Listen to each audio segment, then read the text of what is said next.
I'm Dr. Daniel Jones, and I'm a hip and knee specialist for reconstruction, both primary and revision arthroplasty. Robotic total knee arthroplasty is certainly an up-and-coming type of way of doing a knee replacement. It doesn't change what we put into the knee, it just helps us put in the knee a different way. It takes away some of the human error that we unintentionally have sometimes. So it allows me to do my surgeries in a very precise, very accurate way and repeat that every time I do surgeries.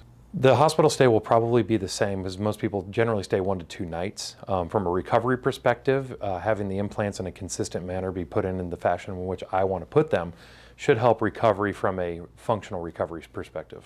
Chronic knee pain is a very common complaint that we all have on a daily basis. People suffer from osteoarthritis that really decrease or limits their ability to just perform activities of daily living, activities of enjoyment, things that everybody wants to do on a daily basis.